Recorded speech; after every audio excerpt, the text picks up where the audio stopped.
Good day.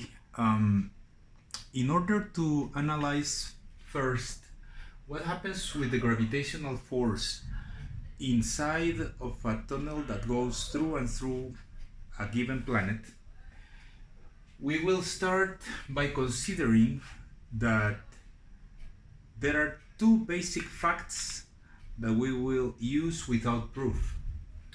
The first one is that if you have any shell, spherically symmetric shell of mass, and an object inside of that shell, then the net gravitational force exerted on that object is zero. We will use that without proof. The proof for this fact goes well beyond our course, but the whole idea is that whatever mass we have above ourselves, as long as it is spherically symmetric, doesn't affect the gravity exerted on myself. And the second fact is that if you have any spherically symmetric mass and you are somewhere outside of that mass,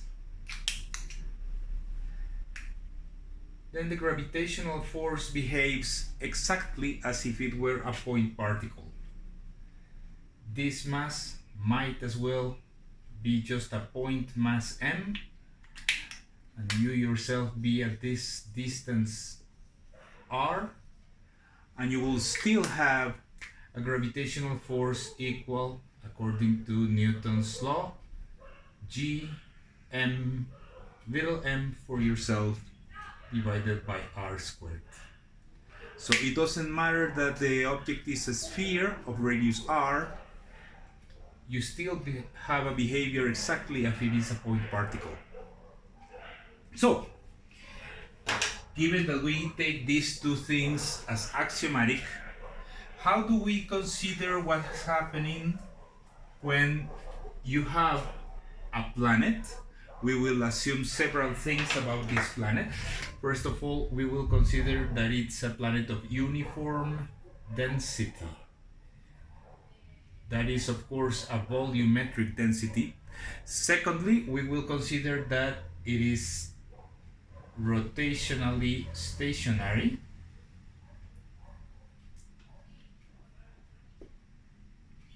That is,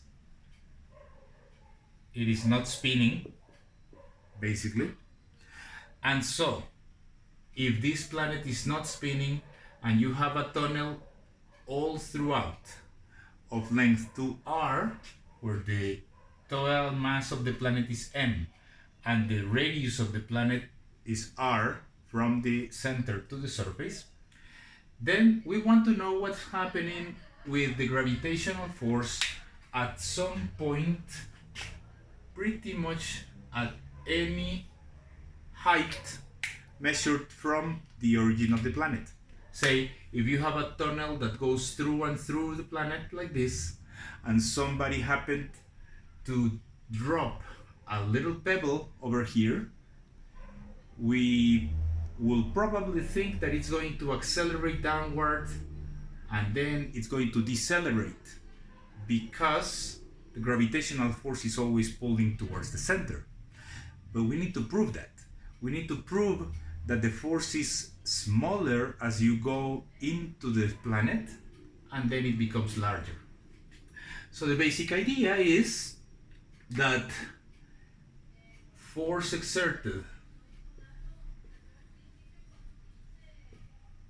by mass above r, position r, is zero, and force exerted by all mass below position r is given by Newton's law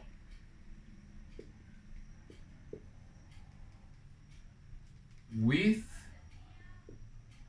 mass m prime, where we are calling mass m prime the mass just below that particular position. So if we could have an expression for this mass in terms of height r, we could be done. So let's go there. And this is where we use our assumption that the planet has a uniform density.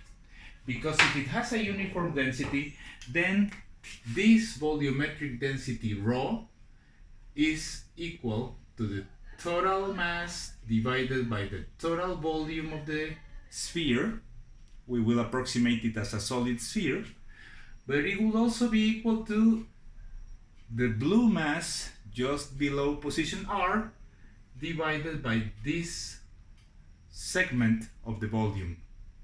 Now, if you remember your basic geometry, this is equal to the mass times 4/3 pi radius of the planet cubed, and this is equal to m prime divided by 4/3 pi little r cubed. And it's important to notice here that this little r is actually a variable. This little r is a value that can very well go from 0 to the whole radius of the planet. So, taking out the middleman, you have, and taking out all the things that are constant and are equal on each side, basically you have that m prime, the mass just below, is equal to the fraction r over r cubed times the total mass. So of course, the little r, if it becomes smaller and smaller, means that you have less and less mass, and the gravitational force should be less. So what's going to happen with your law of universal gravitation? According to Newton, we're talking about an attraction given by universal constant times the mass just below position R times the mass of the object divided by the distance squared, which is r squared, little r, because that's the distance from the center of the planet to wherever you are. And then, doing a little algebra over here, that's g times r cubed over big R cubed times the mass of the whole planet times the mass of the object over r squared. Cancel whatever is possible to cancel, and then you have g, mass of the planet, mass of the object, divided r cubed times r. And of course, this part just in front of the variable r is a constant. You have the universal constant, you have the mass of the planet, which is constant, you have the mass of the object, which is constant, and you have the radius of the planet, which is constant.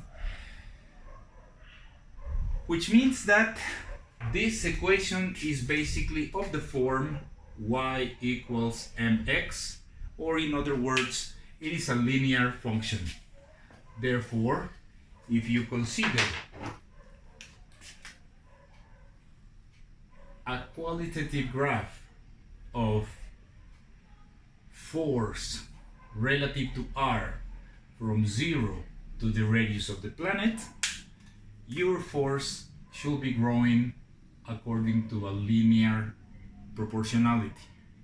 And so the basic conclusion for this is that at the very center you have absolutely no gravitational force, and as you climb your way all the way to the surface, your gravitational force increases and increases until it has a maximum just at the height corresponding to the surface of the planet. So this is it for now. Thank you very much for watching.